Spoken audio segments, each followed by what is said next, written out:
എല്ലാവർക്കും ഒരിക്കൽ കൂടി അബീസ് വേൾഡിലേക്ക് സ്വാഗതം. അപ്പം നമ്മൾ ഇന്ന് വീണ്ടും ഒരു വീഡിയോ ആയിട്ട് വന്നിരിക്കുകയാണ്. അപ്പം ഇന്നത്തെ വീഡിയോയിൽ എന്ന് വെച്ചിട്ടുണ്ടെങ്കിൽ നമ്മുടെ പോസ്റ്റ് പാർട്ടം ട്വിൻ പ്രഗ്നൻസിക്ക് ശേഷം ട്വിൻ ഡെലിവറി അതിൻ്റെ ആഫ്റ്ററുള്ള നമ്മുടെ സ്റ്റേജസ് എങ്ങനെ ഉണ്ടായിരുന്നു എന്നുള്ളൊരു വീഡിയോ ആണ്. അപ്പം നമ്മൾ വീഡിയോ എടുക്കാൻ ടൈമൊന്നും കിട്ടാത്ത കാരണമാണ് ഇത്ര ഡിലേ ആയത്. അപ്പം മുന്നത്തെ വീഡിയോ കണ്ടവർക്ക് അറിയായിരിക്കും, ഞാൻ ഡെലിവറി കഴിഞ്ഞിട്ട് ഏകദേശം ഒരു 10 മന്ത് വരെ, അതായത് ഒരു ഏപ്രിൽ 9 2022 ഏപ്രിൽ തൊട്ട് 2023 ഏപ്രിൽ വരെ ഞാൻ കോഴിക്കോടായിരുന്നു, എൻ്റെ വീട്ടിലായിരുന്നു ഉണ്ടായിരുന്നത്. അപ്പം എന്താ പറയുക, കുഞ്ഞുങ്ങൾക്ക് ഒരു 10 മാസം വരെ ഞാൻ അവിടെ തന്നെ ആയിരുന്നു. അപ്പോൾ എനിക്ക് ഈ വീഡിയോ എടുക്കാനുള്ള ടൈമൊന്നും ശരിക്കും കിട്ടാത്തത് കാരണമാണ് ഞാൻ ഈ ഒരു വീഡിയോ എടുക്കാൻ ഇത്ര ലേറ്റ് ആയത്. പിന്നെ അത് കഴിഞ്ഞപ്പോൾ പിന്നെ ഇവിടെ വന്നപ്പോൾ ഇവരെ വലുതാവുന്നതിനനുസരിച്ച് നമുക്ക് ടൈം ഒട്ടും തികയുന്നില്ല. ഇന്നിപ്പോൾ അത് രണ്ടുപേരും ഉറങ്ങുകയാണ്. ഒരു ചെറിയൊരു ഗ്യാപ്പ് കിട്ടിയപ്പോൾ വീഡിയോ എടുക്കാമെന്ന് വിചാരിച്ചതാണ്. അപ്പം നമ്മുടെ ചാനൽ ആദ്യമായിട്ട് ആരെങ്കിലും കാണുന്നുണ്ടെങ്കിൽ ചാനലൊന്ന് സബ്സ്ക്രൈബ് ചെയ്യുക. നമ്മുടെ വീഡിയോസ് ഇഷ്ടപ്പെടുകയാണെങ്കിൽ മറ്റുള്ളവർക്കൊന്ന് ഷെയർ ചെയ്ത് കൊടുക്കുക, വീഡിയോ ലൈക്ക് ചെയ്യുകയൊക്കെ ചെയ്യുക. അപ്പം എന്താണ്, നമ്മുടെ പോസ്റ്റ് പാർട്ടം എന്ന് പറഞ്ഞത് ഒരു ഭയങ്കര ഭീകരമായൊരു അവസ്ഥയാണ്. അപ്പം ആ അവസ്ഥയിൽ കുടുങ്ങിപ്പോവാതെ എങ്ങനെയാണ് ഞാൻ രക്ഷപ്പെട്ടത് എന്നുള്ളതാണ് ഇന്നത്തെ ഒരു വീഡിയോയിൽ പറയുന്നത്. അപ്പോൾ ആർക്കെങ്കിലുമൊക്കെ ചിലപ്പോൾ ഹെൽപ്ഫുൾ ആയിരിക്കും എന്ന് വിചാരിക്കുന്നു. അപ്പോൾ എല്ലാവരും വീഡിയോ സ്കിപ്പ് ചെയ്യാതെ മുഴുവനായിട്ട് തന്നെ കാണുക. അപ്പം നേരെ വീഡിയോയിലേക്ക് പോകാം. അപ്പം ഞാൻ എൻ്റെ ഡെലിവറി വരെ ഉള്ളത് മുന്നത്തൊരു വീഡിയോയിൽ എങ്ങനെയായിരുന്നു എന്നുള്ളത് ഡെലിവറി വരെ ഉള്ളത് ഞാൻ പറഞ്ഞിട്ടുണ്ടായിരുന്നു. അപ്പം എനിക്ക് കുറേ ഇഷ്യൂസ് ഉണ്ടായിരുന്നു, ഹെൽത്ത് ഇഷ്യൂസ് ഉണ്ടായിരുന്നു, BP ലോ ആവുക, പിന്നെ ഫസ്റ്റത്തത് സിസേറിയൻ ആയതുകൊണ്ട് തന്നെ എനിക്ക് ഭയങ്കര രണ്ടാമത്തത് ട്വിൻസും കൂടി ആയതുകൊണ്ട് ഭയങ്കര വയറും ഭയങ്കര ബുദ്ധിമുട്ടും ഉണ്ടായിരുന്നു. പിന്നെ ഡിസ്കിൻ്റെ കംപ്ലൈൻറ്റ് ഉണ്ടായിരുന്നു, ലിഗമെന്റ് ഫ്രാക്ചറിൻ്റെ കുറച്ച് ബുദ്ധിമുട്ടുകൾ ഉണ്ടായിരുന്നു. അപ്പം മൊത്തം ഭയങ്കര ബുദ്ധിമുട്ടായത് കാരണം നമ്മൾ നേരത്തെ അല്ല 9th മന്ത് കംപ്ലീറ്റ് ആയപ്പോൾ ഡോക്ടർ 2 ആഴ്ചയും കൂടെ നോക്കാമെന്ന് പറഞ്ഞിട്ട് ഞാൻ ഡോക്ടർ എനിക്ക് പറ്റില്ല എന്ന് പറഞ്ഞിട്ട് അങ്ങോട്ട് പറഞ്ഞിട്ടാണ് 2 കിലോയിൽ കൂടുതൽ ഉണ്ടായിരുന്നത് കാരണം എനിക്ക് അത്രയും സഹിക്കാൻ പറ്റാതായപ്പോൾ അങ്ങോട്ട് ഡോക്ടറെ നമുക്ക് കാണിക്കാൻ ചെന്നപ്പോൾ ഞാൻ പറഞ്ഞു ഡോക്ടറെ നമുക്ക് ചെയ്യാമെന്ന് പറഞ്ഞിട്ട് അങ്ങനെയാണ് നമ്മൾ സിസേറിയൻ ചെയ്യുന്നത്. അപ്പം 9 മാസം കംപ്ലീറ്റ് ആയിട്ടുണ്ടായിരുന്നു. പക്ഷേ എന്താ പറയുക, അല്ല 8 മാസം കംപ്ലീറ്റ് ആയി, 9 തുടങ്ങിയിട്ടുണ്ടായിരുന്നു. ആ ടൈമിലാണ് നമ്മൾ ചെയ്യുന്നത്. അപ്പം അവർക്ക് 2 കിലോ എടുത്തിട്ടുണ്ടായിരുന്നു. അപ്പം അതിന് മുന്നത്തെ സ്കാനിങ്ങിന് പോയ സമയത്ത് കുഞ്ഞുങ്ങളുടെ വെയിറ്റ് ഒന്ന് ഭയങ്കരമായിട്ട് അങ്ങ് കുറഞ്ഞെന്ന് വെച്ചാൽ അവരെ വെയിറ്റ് ഉണ്ടായിരുന്നതും കൂടാതെ കുറച്ചങ്ങ് കുറഞ്ഞ്. അപ്പം എനിക്ക് ഭയങ്കര ടെൻഷനായിട്ട് പിന്നെ നമ്മൾ പ്രോട്ടീൻ പൗഡറൊക്കെ കഴിച്ചിട്ടാണ് അവരെ വെയിറ്റ് ആയിട്ട് വന്നത്. അപ്പം പിന്നെ എനിക്ക് അതും ഒരു ടെൻഷൻ ഉണ്ടായിരുന്നു. വെച്ചാൽ എനിക്ക് കഴിക്കാൻ പറ്റുന്നില്ല, ഭയങ്കര വോമിറ്റിങ് ഉണ്ടായിരുന്നു, ബ്ലഡ് വോമിറ്റ് ചെയ്യായിരുന്നു, അങ്ങനെ തൊണ്ട പൊട്ടിയിട്ട്. അപ്പോൾ കുഞ്ഞുങ്ങളെ വെയിറ്റ് ഇനിയും വെച്ചിരുന്ന ഇനിയും ലോ ആയിട്ടുണ്ടെങ്കിൽ കൂടുതൽ പ്രശ്നമാകും. അപ്പോൾ അത് കാരണം ഞാൻ ഡോക്ടറോടാണ് ഡോക്ടറെ നമുക്ക് ചെയ്യാം, സിസേറിയൻ ചെയ്യാമെന്ന് പറഞ്ഞിട്ട് നമ്മൾ വെള്ളിയാഴ്ച ഒരു ദിവസം കാണിക്കാൻ പോയപ്പോൾ അന്ന് അഡ്മിറ്റായിട്ട് 22-ാം തീയതി അഡ്മിറ്റായിട്ട് 23-ാം തീയതി ശനിയാഴ്ചയാണ് നമ്മൾ സിസേറിയൻ ചെയ്യുന്നത്. അപ്പം ഇതാണെങ്കിൽ ബാലൻസിൻ്റെ തകരാറൊക്കെ ഉള്ളത്. അപ്പം ഞാൻ നന്നായിട്ട് ബുദ്ധിമുട്ടും വിചാരിച്ചിട്ടുണ്ടായിരുന്നു. പക്ഷേ എന്തോ ദൈവം സഹായിച്ച് വലിയ കുഴപ്പമൊന്നുമില്ലാതെ പോയി. അങ്ങനെ രാവിലെ 5 മണിക്ക് നമ്മളെ ഓപ്പറേഷൻ തിയേറ്ററിൽ കയറ്റിയിട്ട് 5 മണിക്ക് കൊണ്ടുപോയി കയറ്റിയിട്ട് ഒരു 11:30 ആകുമ്പോഴാണ് ഡെലിവറി നടക്കുന്നത്. അപ്പം അതുവരെ ഓപ്പറേഷൻ ചെയ്യുന്നതിന് മുന്നേ ഒരു റൂമിലും.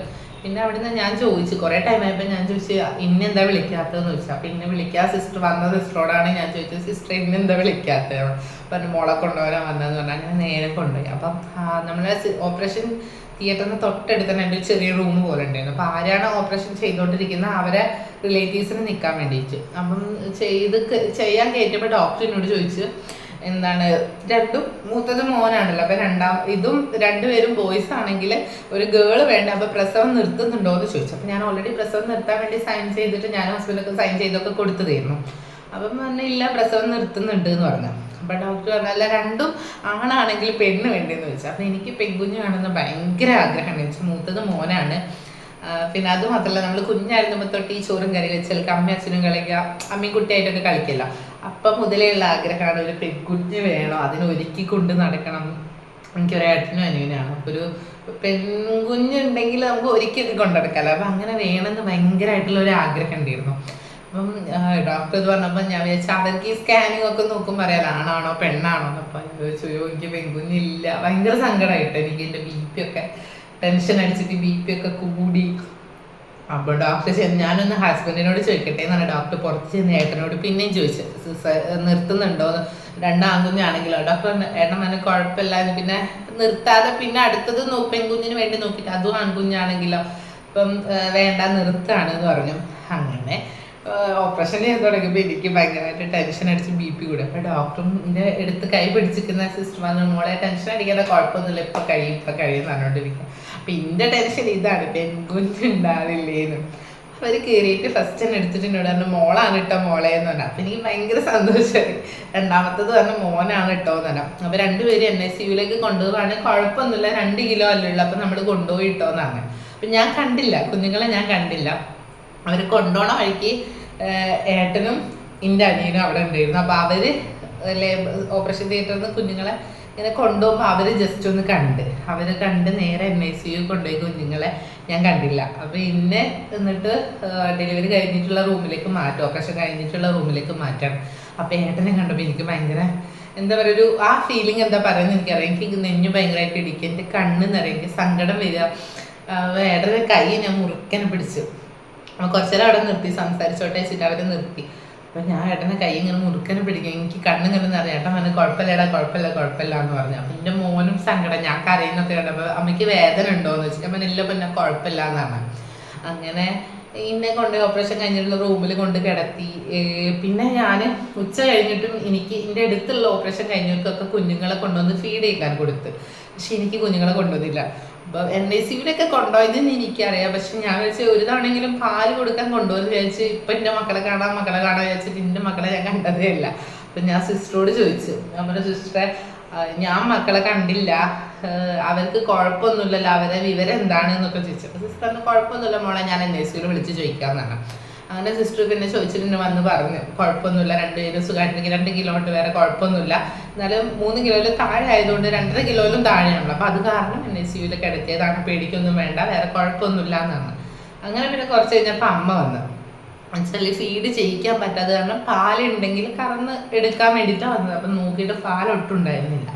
അങ്ങനെ പിന്നെ അമ്മ പറഞ്ഞു കുഴപ്പമൊന്നുമില്ല, അമ്മ കയറി കണ്ട് 2 പേരും സുഖമായിട്ടിരിക്കുന്നതെന്നൊക്കെ പറഞ്ഞു. അപ്പം മൂക്ക് വെയിറ്റ് കുറവായതുകൊണ്ട് ഓക്സിജൻ മാസ്ക് വെച്ചിട്ടുണ്ട്, വേറെ കുഴപ്പമൊന്നുമില്ല എന്ന് പറഞ്ഞു. അങ്ങനെ പിറ്റേ ദിവസം ഞാനാണ് ടൈം പോണേയില്ല, എനിക്ക് പെയിന് തുടങ്ങി, സിസേറിയൻ കഴിഞ്ഞാൽ ഡോക്ടർമാർ ഇഞ്ചക്ഷനൊക്കെ തന്ന് ഷിവറിങ് ഉണ്ടായി. അപ്പം അത് ഭയങ്കര ബുദ്ധിമുട്ടായിരുന്നു. ഷിവറിങ് വെച്ചാൽ ഇങ്ങനെ കിടന്ന് കുടുകുടാന്ന് പറഞ്ഞ് വിറച്ചിട്ട് 2-3 പുതപ്പിട്ടിട്ടും എനിക്ക് ആ ഒരു വിറയിൽ മാറിയിട്ടുണ്ടായിരുന്നില്ല. അങ്ങനെ പിറ്റേന്ന് രാവിലെയാണ് എൻ്റെ റൂമിലേക്ക് മാറ്റുന്നത്. പിറ്റേന്ന് രാവിലെ റൂമിലേക്ക് കൊണ്ടുപോയി. അപ്പം എല്ലാവരും ഉണ്ടായിരുന്നു റൂമിൽ, അച്ഛൻ്റെ അമ്മ, ഏട്ടൻ്റെ അമ്മ വന്നിട്ടുണ്ടായിരുന്നു, പിന്നെ എല്ലാവരും എൻ്റെ ആങ്ങളമാരൊക്കെ ഉണ്ടായിരുന്നു. ഏട്ടൻ ഉണ്ടായിരുന്നില്ല, അവൻ ബാംഗ്ലൂരായിരുന്നു, അനിയനുണ്ടായിരുന്നു. അങ്ങനെയൊക്കെ സുഖമായിട്ട് റൂമിലെത്തി. അപ്പം ഞാൻ എൻ്റെ മക്കളെ പിറ്റേ ദിവസം രാവിലെ ആയിട്ടും കണ്ടില്ല. അപ്പം ഞാൻ പറഞ്ഞേട്ടെ എനിക്ക് കുഞ്ഞുങ്ങളെ കാണണം, ഡോക്ടറോട് സിസ്റ്റർമാരോട് ചോദിച്ചു നോക്കി, എനിക്ക് വീൽ ചെയറുകളിൽ പോവാമല്ലോ, പോയിട്ട് NICUന്ന് കുഞ്ഞുങ്ങളെ കാണാൻ പറ്റുമോ എന്ന് ചോദിച്ചു നോക്കുന്നൊക്കെ പറഞ്ഞു. അപ്പം ഡോക്ടറോട് ചെന്ന് ചോദിച്ചപ്പോൾ ഡോക്ടർ പറഞ്ഞല്ലോ ഉച്ചയാകുമ്പോഴത്തേക്ക് കുഞ്ഞുങ്ങളെ അങ്ങോട്ട് കൊണ്ടുവരും, ഒരാളെ തരാം, മറ്റേ ആളെ പിറ്റേ ദിവസം തരാമെന്ന് പറഞ്ഞു. അപ്പം മോക്ക് വെയിറ്റ് കുറവായതുകൊണ്ട് ഓക്സിജൻ മാസ്ക് ഒക്കെ വെച്ചുകൊണ്ട് ഞങ്ങൾ വിചാരിച്ച് മോനായിരിക്കും തരാമെന്ന് വിചാരിച്ചു. അങ്ങനെ ചെന്നപ്പോൾ പക്ഷേ മോളെ തന്നു വിട്ടത്. മോക്ക് വെയിറ്റ് കുറവുണ്ടായിരുന്നെങ്കിലും അവൾക്ക് വേറെ ഹെൽത്ത് ഇഷ്യൂസ് ഒന്നും ഉണ്ടായിരുന്നില്ല. മോന് പക്ഷേ മൂക്ക് കൂടി വായിക്കൂടി ഒക്കെ വൊമിറ്റ് ചെയ്യുന്നു. അപ്പം ഞാൻ ഇടയ്ക്കിടയ്ക്ക് നോക്കുന്നത് കുഞ്ഞുങ്ങൾ എഴുന്നേൽക്കുന്നുണ്ടോ എന്നുള്ളൊരു ശ്രദ്ധ കൊടുക്കുന്നുണ്ട്, അങ്ങോട്ട് നോക്കുന്നത്. അങ്ങനെ പിന്നെ മോന് മൂക്കിക്കൂടെ വായിക്കൂടെ ഒക്കെ വൊമിറ്റ് ചെയ്യുന്നത് കാരണം അവനെ ഞങ്ങൾക്ക് പെട്ടെന്ന് തന്നില്ല, കുഞ്ഞിനെ തന്നത്. അങ്ങനെ കുഞ്ഞിനെ റൂമിൽ കൊണ്ടുവന്ന് ഞാൻ ആദ്യമായിട്ട് കുഞ്ഞിനെ അപ്പോഴാണ് കണ്ടത്. ഓപ്പറേഷൻ കഴിഞ്ഞിട്ട് പിറ്റേ ദിവസം ഉച്ചയ്ക്കുള്ള കുഞ്ഞിനെ ആദ്യമായിട്ട് കാണുന്നത്. ഞങ്ങൾ റൂമിൽ കൊണ്ടുവന്ന് എല്ലാവരും ഭയങ്കര സന്തോഷമായി.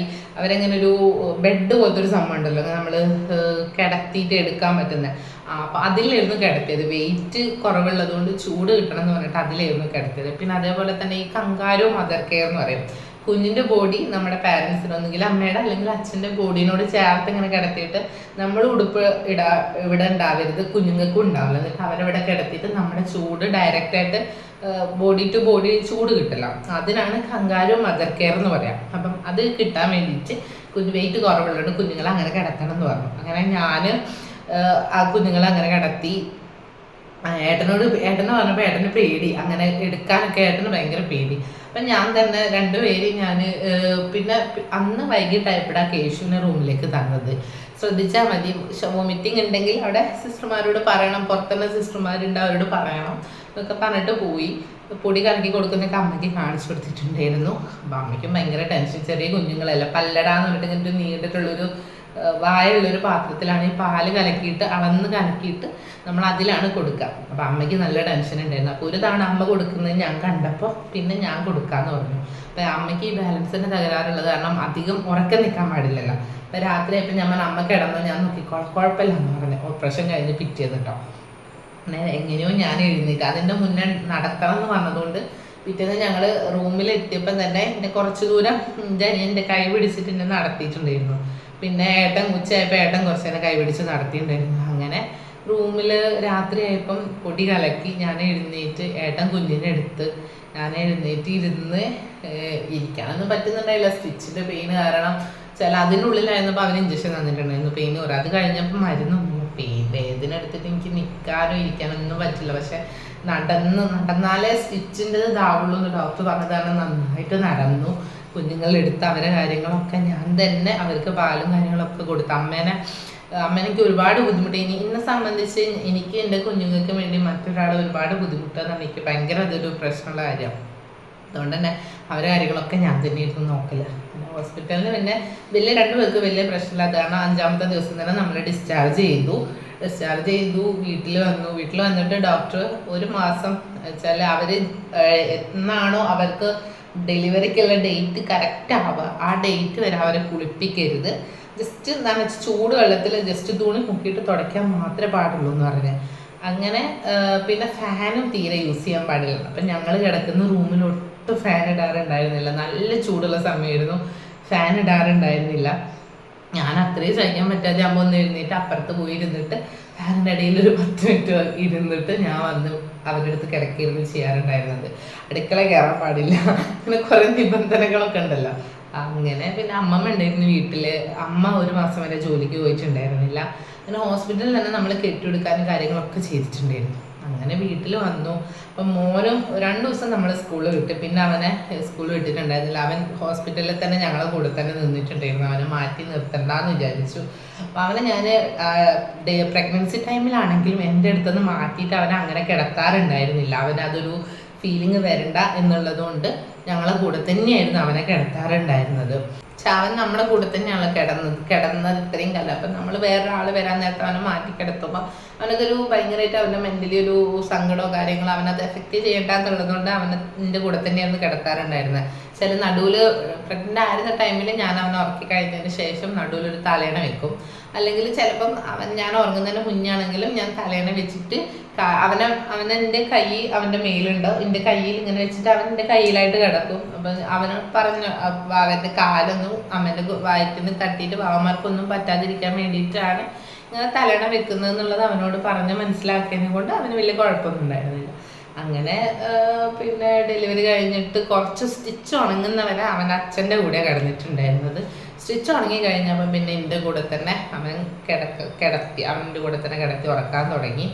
അങ്ങനെ രാത്രിയൊക്കെ 2 മണിക്കൂർ ഇടവിട്ട്, ആദ്യമൊക്കെ 2 മണിക്കൂർ ഇടവിട്ടിട്ടായിരുന്നു അവർക്ക് ഫീഡ് ചെയ്യൽ വെച്ചാൽ ആദ്യം പൊടി കലക്കി കൊടുക്കും. അത് കഴിഞ്ഞിട്ട് 2 പേർക്കും പൊടി കലക്കി കൊടുക്കാൻ കുറച്ച് ടൈം എടുക്കും. വെച്ചാൽ കുറച്ചേ കൊടുക്കാൻ പറ്റുള്ളൂ. പൊടി കലക്കി കൊടുത്തു കഴിഞ്ഞിട്ട് പിന്നെ അടുത്തതായിട്ട് നമ്മൾ ഇൻ്റെ പാല് അവരെ കൊണ്ട് കുടിപ്പിക്കും. അപ്പോൾ പക്ഷേ അത് വെച്ചാൽ അവരെ കൊണ്ട് ഒരുപാട് നേരം അവർക്ക് ഇങ്ങനെ സക്ക് ചെയ്യാനും പറ്റില്ല. അവർക്ക് അത്ര ബ്രീത്തിങ്ങിന് അത്ര ആയിട്ടില്ല. കാരണം കുറച്ച് ടൈമേ കൊടുക്കാൻ പാടുള്ളൂ എന്ന് പറഞ്ഞിട്ടുണ്ടായിരുന്നു. പിന്നെ പമ്പ് വെച്ചിട്ട് ഇങ്ങനെ ബ്രസ്റ്റ് പമ്പ് ഉണ്ടല്ലോ പാലെടുക്കുന്നത്, അത് വാങ്ങിച്ചിട്ടുണ്ട്. അപ്പോൾ അത് വെച്ചിട്ട് നമ്മൾ പ്രസ് ചെയ്തിട്ട് പാലെടുത്തിട്ട് പിന്നെ അതും ഈ പല്ലടാന്ന് പറഞ്ഞ പാത്രത്തിൽ തന്നെ അതും അവർക്ക് കൊടുക്കുകയായിരുന്നു. അപ്പോൾ ഒരാൾക്ക് കൊടുത്തു കഴിഞ്ഞ് മറ്റേ ആൾക്ക് കൊടുത്തു കഴിയുമ്പോഴേക്ക് ആദ്യത്തെ ആൾക്ക് ഇതിൻ്റെ പാൽ കൊടുക്കാനുള്ള ടൈമാണ്. അത് കൊടുത്തു കഴിഞ്ഞ് കിടത്തുമ്പോൾ രണ്ടാമത്തെ ആൾക്ക് പാലിൻ്റെ പാലെടുത്ത് കിടക്കുമ്പോഴേക്ക് ആദ്യത്തെ ആൾക്ക് ഇങ്ങനെ പമ്പ് ചെയ്തെടുത്തിട്ട് കൊടുക്കാനുള്ള സമയം. അപ്പോൾ അത് കഴിഞ്ഞ് കിടത്തുമ്പോഴേക്ക് ഇയാൾക്കും അതേപോലെ പമ്പ് ചെയ്ത് കൊടുത്തു കഴിയുമ്പോഴേക്ക് ആദ്യത്തെ ആൾക്ക് പൊടി കൊടുക്കാനുള്ള സമയം. ഫുള്ള് ഇതന്നെയായിരുന്നു റൊട്ടീന്. അപ്പോൾ അമ്മേനെ ഉറക്കം നിൽക്കാൻ പറ്റാത്തത് കാരണം ഞാൻ അധികം അമ്മേനെ രാത്രി ഉറക്കാതിരുന്നിട്ടില്ല. അതേപോലെ തന്നെ ഞാൻ തന്നെയായിരുന്നു ഇവർക്ക് പൊടി കൊടുക്കാറുണ്ടായിരുന്നത്. എനിക്ക് നിർബന്ധമായിരുന്നു ഞാൻ തന്നെ ചെയ്യണം, അല്ലെങ്കിൽ വേറെ ആൾ ചെയ്താൽ അത് ആ ഒരു എൻ്റെ മക്കൾക്ക് അതുപോലെ ആവും. എനിക്കൊരു തൃപ്തി ഇല്ല. അത് എന്ത് കാര്യമാണെങ്കിലും ശരി, എനിക്ക് ഞാൻ ചെയ്താൽ അതൊരു സാറ്റിസ്ഫാക്ഷൻ ഉള്ളു. അങ്ങനെയുള്ളൊരു വ്യക്തിയാണ് ഞാൻ. അപ്പോൾ അമ്മേനെ അധികം, പിന്നെ അമ്മയ്ക്ക് വയ്യാത്തതാണ്, അമ്മയ്ക്ക് ബുദ്ധിമുട്ടാവരുത് ഞാനും എൻ്റെ മക്കളാണ്, അങ്ങനെയൊക്കെ ഞാൻ ചിന്തിച്ചത്. അങ്ങനെ പിന്നെ അച്ഛൻ മോൻ്റെ കാര്യങ്ങളൊക്കെ അച്ഛൻ ചെയ്യുന്നു. അവന് സ്കൂളിൽ പോണ ടൈമിൽ ഞാനൊരു വിധം ഒന്ന് ആവുന്നവരെ അച്ഛൻ അവനെ കുളിപ്പിക്കുക, അവന് ഭക്ഷണമൊക്കെ അച്ഛൻ കൊടുക്കരുത്. പിന്നെ ഒന്ന് ഓക്കെ അതിന് ശേഷം ഞാൻ തന്നെയാണ് അവനെ കുളിപ്പിക്കാറുണ്ടായിരുന്നത്, അവന് ഫുഡ് കൊടുക്കാറുണ്ടായിരുന്നത്, അവനെ പഠിപ്പിക്കൽ. അപ്പോൾ കുഞ്ഞുങ്ങൾ അന്നൊക്കെ കുഞ്ഞായിരുന്നുകൊണ്ട് കുഴപ്പമില്ല. ഇപ്പം പഠിപ്പിക്കാൻ ചെന്ന് കഴിഞ്ഞാൽ അവരാദ്യം വരും. അപ്പം ഞാനൊരു ബുക്ക് ഒരു പെണ്ണ് അവരെ കൈ കൊടുത്തേക്ക്, അവൻ എന്തെങ്കിലും കുത്തി വരച്ചിരുന്ന് കളിച്ചോളൂ. അപ്പം ഞാൻ എന്നിട്ടാണ് അവനെ പഠിപ്പിക്കാൻ എനിക്ക് പറ്റാറ്. അങ്ങനെ പിന്നെ 3 മാസത്തോളം രാത്രി അവരെ കേശു മൂക്ക് കൂടി വായിക്കൂടി വൊമിറ്റ് ചെയ്യും. പിന്നെ 2 മണിക്കൂർ, പിന്നെ 3 മണിക്കൂർ ഇടവിട്ടിട്ട് പാൽ കൊടുക്കാനുള്ള ടൈം വയ്ക്കാം. അപ്പം ഞാൻ ഒട്ടും ഉറങ്ങില്ല. അപ്പം ഞാൻ അമ്മേനെ വിളിക്കൂല, ഞാൻ ഒറ്റയ്ക്ക് എഴുന്നേറ്റ് പൊടിയൊക്കെ കലക്കി ഞാൻ തന്നെയായിരുന്നു കൊടുക്കാറുണ്ടായിരുന്നു.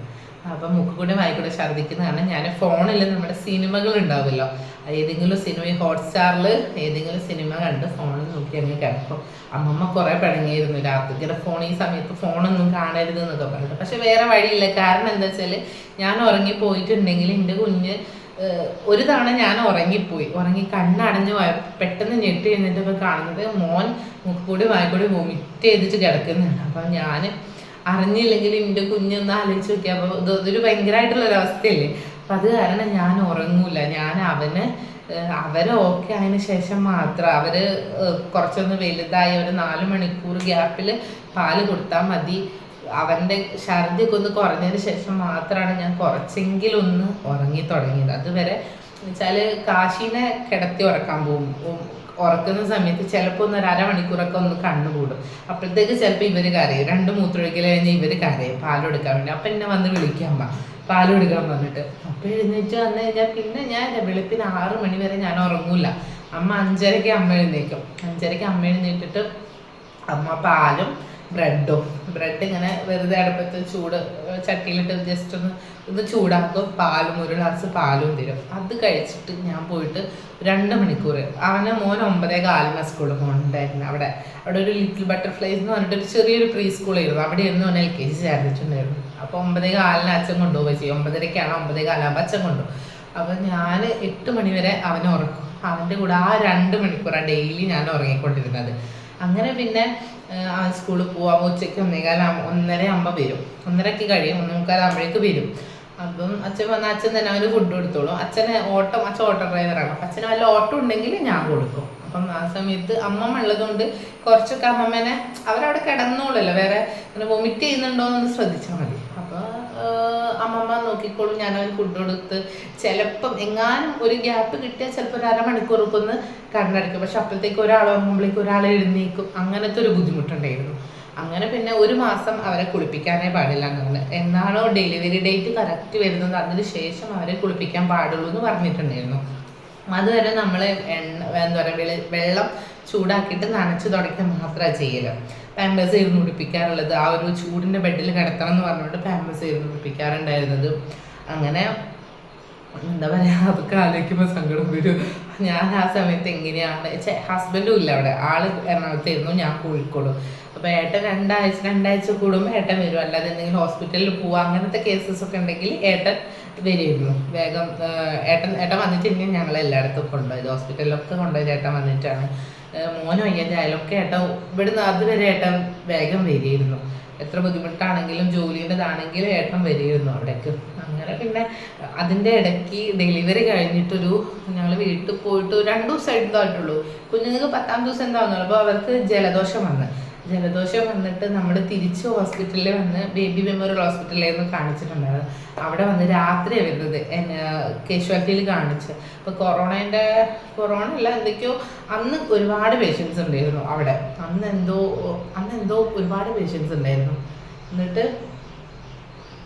വന്നു ഇല്ല, അങ്ങനെ പേഷ്യൻസ് ഉള്ളത് കാരണം നമ്മൾ എന്താ പറയുക, അവരൊരു ചെറിയ കുഞ്ഞുങ്ങളാണല്ലോ, മാസം തികയാതെ പ്രിമച്ചറാണ് എന്ന് പറഞ്ഞപ്പോൾ അവരൊരു പ്രത്യേക റൂമിലേക്കാണ് അവർ നമ്മളെ ഇരുത്തിയത്. അങ്ങനെ അവിടെ ഇരുന്നിട്ട് ഡോക്ടേഴ്സ് വരുന്നില്ല. പക്ഷെ അന്ന് തന്നെ ഒരു 5-6 കുഞ്ഞുങ്ങളെ കാണിക്കാൻ വേണ്ടി വന്നിട്ടുണ്ടായിരുന്നു.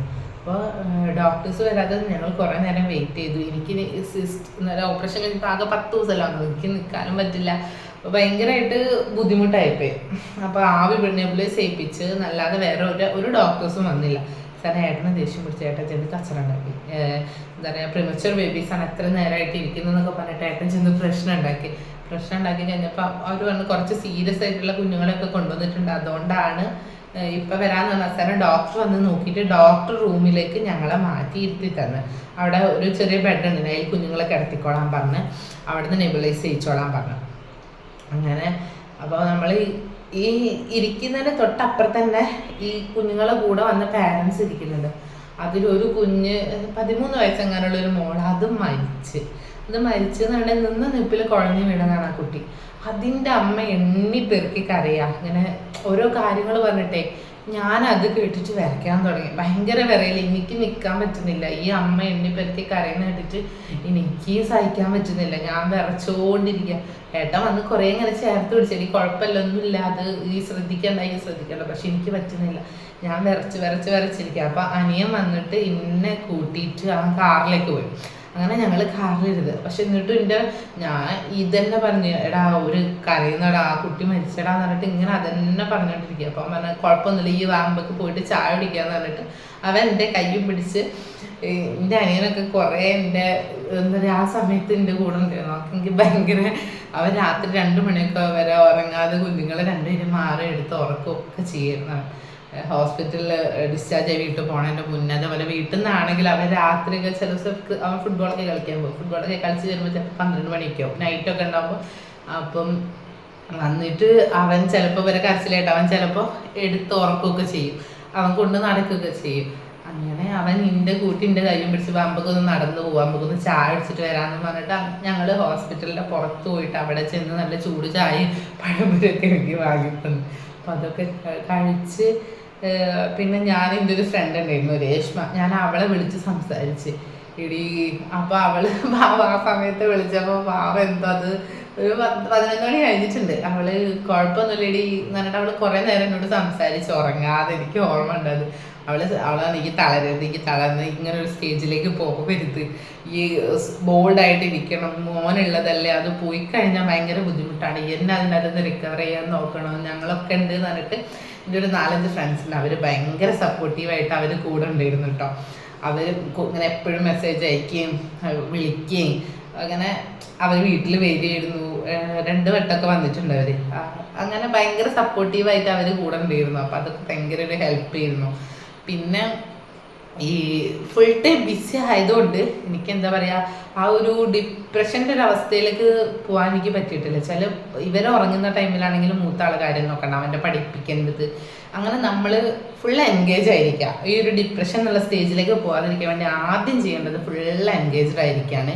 അപ്പം ഞാൻ ഫുള്ളി എൻഗേജ്ഡ് ആയിരുന്നു. അപ്പം എന്നോട് മുറ്റത്ത് തുണി എടുക്കാൻ പോകരുതെന്ന് പറയും. ഞാൻ പറയും ഞാൻ തുണി എടുക്കാൻ പോകും, എനിക്കിങ്ങനെ ഇരിക്കാൻ. അവർ ഉറങ്ങുന്ന സമയത്ത് നമ്മളിങ്ങനെ കിടക്കുമ്പോൾ എന്തെങ്കിലുമൊക്കെ ആലോചിച്ച് നമുക്ക് ഭയങ്കരമായിട്ടൊരു അവസ്ഥ വരുമല്ലോ. അപ്പം ഞാൻ പറഞ്ഞു ഞാൻ എടുത്തോളാം, അടുക്കളയിൽ കയറരുത്, വെള്ളം നമ്മളായിട്ട് എടുത്ത് കുടിക്കരുത് എന്നൊക്കെ പറയും. ഒക്കെ കൊണ്ടു തരും, അടുക്കളയിൽ കയറരുത് എന്നൊക്കെ. പക്ഷെ ഞാൻ അടുക്കളയിൽ കൂടെ പോയി മുറ്റത്ത് പോയി തുണിയൊക്കെ എടുത്തോണ്ട് വരും. അങ്ങനെ അമ്മമ്മയ്ക്ക് ദേഷ്യം വരും, ഞാൻ മൈൻഡ് ചെയ്യാൻ നിൽക്കില്ല. വെച്ചാൽ എനിക്ക് ഈ സ്റ്റേജ് കിടക്കണം എന്നുള്ളൊരു കാര്യം മാത്രമേ ഉണ്ടായിരുന്നുള്ളൂ. എൻ്റെ മോൻ വന്നിട്ടോ, അയാൾ വന്ന് 4 മണി അമ്മ അയ്യോക്ക് പോകുന്നില്ലേ. ഇയാൾ വന്നിട്ട് എന്താ സംഭവം, അമ്മ എന്താ ചെയ്യുന്നതെന്നൊക്കെ ചോദിച്ച് വന്നാൽ ഞാൻ വീഡിയോ എടുക്കുകയാണെന്ന് പറഞ്ഞപ്പോൾ അവനും കാണണം എന്ന് പറഞ്ഞു. അല്ലേടാ, ചില ഡ്രസ്സൊക്കെ മാറ്റും, അമ്മ മാറ്റിത്തരാം, അവൻ്റെ കാര്യങ്ങളൊക്കെ അവൻ തന്നെ ചെയ്യും. ഞാനതൊക്കെ ശീലിപ്പിച്ചിട്ടുണ്ട്, ഡ്രസ്സ് തന്നെ മാറ്റാൻ എല്ലാം അവനൊക്കെ കൊണ്ടുതന്നെ ഞാൻ ചെയ്യും. വന്നു കഴിഞ്ഞാൽ ഉടനെ ടിഫിനും കാര്യങ്ങളൊക്കെ എടുത്തിട്ട് അടുക്കള സിങ്കിൽ കൊണ്ടിടണം ഒക്കെ പറഞ്ഞിട്ടുണ്ട്. അതുപോലെയൊക്കെ തന്നെ ചെയ്തോളൂ. വെച്ചാൽ എനിക്ക് ജോലി ഭാരം കുറയ്ക്കാൻ മാത്രമല്ല, അവൻ മറ്റൊരാളെ ഡിപ്പെൻഡ് ചെയ്യരുത്, അവൻ്റെ കാര്യങ്ങളൊക്കെ അവൻ തന്നെ ചെയ്യണമെന്ന് എനിക്ക് ഭയങ്കര നിർബന്ധം. അത് കാരണം എന്നെയൊക്കെ നന്നായിട്ട് ഹെൽപ്പ് ചെയ്തു. ഞാൻ അടിച്ചു ആരെയാണെങ്കിൽ എൻ്റെ കൂടെ ടോയ്സ് പെറുക്കിടാൻ 2 ചൂലുണ്ട്. അപ്പം ഓൻ വന്ന് ഒരു വശം ചിലപ്പോൾ അടിക്കും, വൃത്തിയാവില്ല എന്നാലും അവനെ അടിക്കും. അവൻ ഞാൻ ചെയ്യുന്നത് കണ്ട അമ്മ കഷ്ടപ്പെടുകയാണല്ലോ എന്ന് ഓർത്തിട്ടാണ് അവൻ അത് ചെയ്യുന്നത്. അപ്പം പിന്നെ ഞാൻ അവനോട് ചെയ്യണ്ടെന്ന് അറിയില്ല, അവൻ ചെയ്തോട്ടെ എന്നുള്ള രീതിയിൽ തന്നെ നിൽക്കും, അവൻ ചെയ്യും. പാത്രം കഴുകുകയാണെങ്കിൽ ഞാൻ ഹെൽപ്പ് ചെയ്യട്ടെ എന്ന് പറഞ്ഞിട്ട് വന്ന് പാത്രം കഴുകി തരും. മക്കളെ നോക്കിക്കോളും, മൂത്രം ഒഴിച്ചിട്ടുണ്ടെങ്കിലൊക്കെ തുണിയൊക്കെ എടുത്ത് തുടയ്ക്കാനും അവരെ ട്രൗസർ മാറ്റി കൊടുക്കുക, അതൊക്കെ ചെയ്യും. നല്ല മോനാണ്. പോരേടാ പൊക്കി പറഞ്ഞത്. അങ്ങനെ പിന്നെ എന്തായിരുന്നു, പിന്നെ നമ്മളെന്തായിരുന്നു പറഞ്ഞിട്ടുണ്ടായിരുന്നേ, അപ്പോൾ എപ്പോഴും എൻഗേജ്ഡ് ആയിരിക്കാൻ ശ്രദ്ധിക്കുക. എൻഗേജ്ഡ് ആയിരുന്നാൽ തന്നെ നമ്മളെ മനസ്സിലേക്ക് ഇങ്ങനെ കുറേ ചിന്തകളോ കാര്യങ്ങളോ ഒന്നും വരില്ല. നമ്മളെ തടി, വയറ് എല്ലാം പ്രശ്നം ഉണ്ടാകും. നമ്മുടെ ഫേസ്, നമ്മുടെ ബോഡിയിൽ വരുന്ന മാറ്റങ്ങളൊക്കെ നമ്മളെ മെൻ്റലി ഭയങ്കരമായിട്ട് എന്താ പറയുക തളർത്തും. പക്ഷെ അതിലൊന്നും നമ്മുടെ ബോഡി ആലോചിക്കാൻ നമ്മുടെ കുഞ്ഞുങ്ങളെ നോക്കുക. അതൊക്കെ ഒന്ന് വലുതായി കഴിഞ്ഞാൽ മാറ്റിയെടുക്കാൻ പറ്റുന്നതേ ഉള്ളൂ എന്നുള്ളത് ചിന്തിക്കുക. അത് മാക്സിമം നമ്മളെ മനസ്സിനെ പറഞ്ഞ് മനസ്സിലാക്കുക. എൻ്റെ ബോഡിയെല്ലാം ഇപ്പോൾ പ്രധാന കുഞ്ഞുങ്ങളാണ്. അപ്പം അത് കഴിഞ്ഞ് കഴിഞ്ഞാൽ ഇപ്പം എനിക്ക് തന്നെ ഇപ്പം എന്നെ കണ്ടിട്ടുണ്ടെങ്കിൽ പിന്നെ പ്രഗ്നൻ്റ് ആണോ എന്നുള്ളൊരവസ്ഥയാണ്. എന്താ പറഞ്ഞാൽ ഇപ്പം വരാം, ഇപ്പം കഴിയേ അപ്പം അവസ്ഥയാണ്. പക്ഷെ ഞാൻ ചിന്തിക്കുന്നത് എന്താ, ഇപ്പം എനിക്ക് എന്തായാലും എൻ്റെ ഡയറ്റ് എടുക്കാൻ പറ്റില്ല, 2 പേരെ ഫീഡ് ചെയ്യുന്നതാണ്. പിന്നെ എക്സസൈസ് കഴിച്ചാലും ഡിസ്കിൻ്റെ കംപ്ലൈൻറ്റും നല്ല വയറുള്ളത് കാരണം എനിക്ക് കുമ്പിട്ട് നിവർന്നിട്ടുള്ള എക്സസൈസൊക്കെ ചെയ്യാൻ ഭയങ്കര ബുദ്ധിമുട്ടുണ്ട്. പിന്നെ അതിൻ്റെ ഇടയ്ക്ക് എനിക്കൊരു ലിഗമെൻറ്റ് ഫ്രാക്ചറിൻ്റെ ഒരു സർജറി കഴിഞ്ഞിട്ടുണ്ടായിരുന്നു. അപ്പം അത് കാരണം എനിക്ക് 6 ഇഞ്ചക്ഷനാണ് നട്ടലിന് എടുത്തത്. ഒരു 4 മണിക്കൂറോളം ഉണ്ടായിരുന്ന സർജറിയാണ്. പിന്നെ ഡിസ്കിൻ്റെ കംപ്ലൈൻറ്റ്, 2 ഡിസ്ക് ബൾജ് ചെയ്തിരിക്കുക. അപ്പം എനിക്കൊന്ന് കുമ്പിട്ടിട്ട് എനിക്കൊരു സാധനം പോലും എടുക്കാൻ പറ്റില്ല, അത്രയും പെയിൻ എനിക്കുണ്ട്. അപ്പം ഞാൻ ആലോചിക്കുന്നത് ഇവരെ ഫീഡിങ് കഴിഞ്ഞിട്ട് നല്ല ഡയറ്റ് എടുത്തിട്ടുണ്ട് തടി കുറയ്ക്കാൻ. ഇപ്പം അവർക്ക് ഞാൻ വേണ്ടൊരു സമയമാണ്. അപ്പോൾ എൻ്റെ ബോഡീനെ ഉപരി അവരെ പറ്റി ചിന്തിക്കണം എന്നാണ് ഞാൻ എപ്പോഴും മനസ്സിൽ ഇങ്ങനെ പറഞ്ഞുകൊണ്ടിരിക്കുന്നത്. അപ്പം അത് കാരണം എനിക്ക് എന്താ പറയുക, എൻ്റെ ബോഡീനെ പറ്റി ഓർത്ത് വിഷമിച്ചിട്ട് എനിക്ക് എന്താ പറയുക ആ ഒരു സ്റ്റേജിലേക്ക് പോകേണ്ട ഒരു എനിക്ക് വന്നിട്ടില്ല. ഞാൻ ഓർക്കാറില്ല എൻ്റെ ബോഡി. കണ്ണാടിയിൽ നോക്കാതിരുന്നാൽ അത് മാക്സിമം. എൻ്റെ മുഖത്ത് നിറയെ പിമ്പിൾസ് ഒക്കെ വന്നിട്ട് ഒരുമാതിരി അവസ്ഥയായിട്ടുണ്ടായിരുന്നു. എനിക്ക് മഞ്ഞളെണ്ണയൊക്കെ തേക്കില്ല നമ്മൾ. അപ്പം അതൊക്കെ തേച്ചിട്ട് എനിക്ക് എണ്ണ വെളിച്ചെണ്ണ എന്ന് പറഞ്ഞ സാധനം എനിക്ക് പറ്റില്ല. തലയിൽ തേച്ച പോലെ മുഖത്ത് പിമ്പിൾസ് വരും. അപ്പം ഇടയ്ക്ക് ഞാൻ തലയിൽ വെളിച്ചെണ്ണയൊക്കെ തേക്കുക. അത് കാരണം മുടിയൊക്കെ പോയിട്ടുണ്ട് കേട്ടോ. അപ്പം ഞാൻ അതൊന്നും ഇപ്പം ഈ ഒരു സ്റ്റേജിൽ അതൊന്നും ഞാൻ കാര്യമാക്കുന്നില്ല. എൻ്റെ ഹെൽത്തോ എൻ്റെ ബോഡിയോ ഒന്നും. ഇതിനേക്കാളൊക്കെ പ്രിഫറൻസ് കൊടുക്കുന്നത് എൻ്റെ മക്കളെ കാര്യത്തിനാണ്. അവരെ സ്റ്റാൻഡിൽ നിൽക്കാനാവുന്നവരെ ഞാൻ എൻ്റെ ബോഡിനെ പറ്റി ചിന്തിക്കില്ല. മറ്റുള്ള പേരൻസ് എങ്ങനെയാണ്, അമ്മമാരെങ്ങനെയാണെന്നുള്ളത് എനിക്കറിയില്ല. എല്ലാവരും അങ്ങനെ തന്നെ ആവാനാണ് സാധ്യത. അമ്മയായി കഴിഞ്ഞാൽ നമ്മൾ ഓട്ടോമാറ്റിക് നമ്മളെ കാര്യത്തിനേക്കാളും പ്രിഫറൻസ് നമ്മുടെ കുഞ്ഞുങ്ങൾക്ക് വരും. അവർ ഓക്കെ ആയിട്ട് അവരെല്ലാം പെർഫെക്റ്റ് ആണെങ്കിൽ മാത്രമേ നമ്മളെ പറ്റി ചിന്തിക്കുള്ളൂ. അങ്ങനെ പിന്നെ 3 മാസം ആയ ടൈമിൽ പിന്നെ 3 മാസം വരെ അങ്ങനെയൊക്കെ ആയിരുന്നു ഞാൻ തന്നെ 1 മാസം വരെ കുളിപ്പിക്കരുതെന്ന് പറഞ്ഞുകൊണ്ട് കുളിപ്പിച്ചിട്ടുണ്ടായില്ല. 1 മാസം കഴിഞ്ഞപ്പോൾ മെല്ലെ വെള്ളം ഒഴിച്ച് മേല് കഴുകിക്കോളാൻ പറഞ്ഞു. ഞാനായിരുന്നു അവരെ കുളിപ്പിക്കാറുണ്ടായിരുന്നത്. പിന്നെ ഒരാഴ്ച കഴിഞ്ഞിട്ട് പിന്നെ ഡോക്ടറെ അടുത്ത് ചെക്കപ്പിന് പോയ സമയത്ത് ഡോക്ടർ പറഞ്ഞ് ഇനി എണ്ണയൊക്കെ തേച്ച് മെല്ലെ എണ്ണയൊക്കെ തേച്ച് തുടങ്ങിക്കോളാൻ പറഞ്ഞ്. എല്ലാം എൻ്റെ മോനെ മൂത്ത ആളെ 28ാമത്തെ ദിവസം തൊട്ടിട്ട് ഞാനാണ് അവനെ കുളിപ്പിക്കുകയും കാര്യങ്ങളൊക്കെ ചെയ്യുന്നത്. അതുകൊണ്ട് തന്നെ ഇവരെയും 1 മാസം കഴിഞ്ഞിട്ട് കുളിപ്പിക്കാൻ തുടങ്ങിയത് ഞാൻ തന്നെയാണ് അവരെ കുളിപ്പിച്ചത്. കുളിപ്പിക്കുന്ന ഒരാളെ വെച്ചിട്ടുണ്ടായിരുന്നില്ല.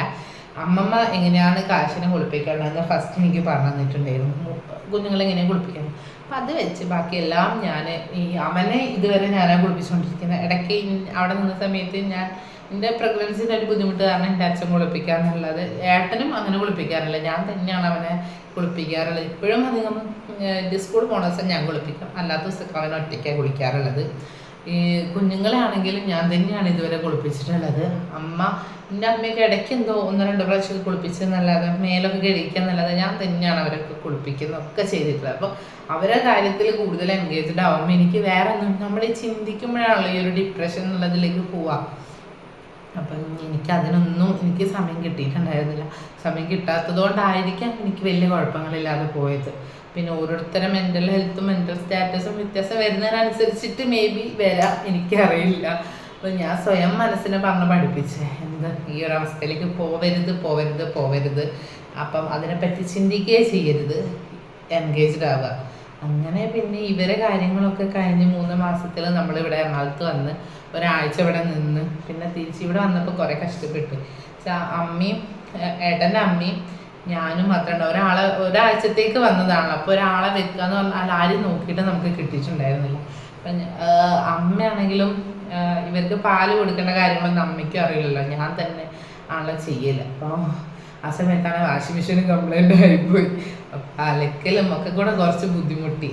ഇവിടുത്തെ അമ്മയ്ക്കാണെങ്കിലും ബാലൻസിൻ്റെ തകരാറുണ്ട്, കുമ്പിട്ടൊന്നും ചെയ്യാനൊന്നും പറ്റില്ല. അപ്പം ഒക്കെ കൂടെ കുറച്ച് ബുദ്ധിമുട്ടിയെങ്കിലും കുഴപ്പമില്ലാതെ ഒരാഴ്ച ഇവിടെ നിന്നിട്ട് ഞങ്ങൾ അങ്ങോട്ട് പോയി.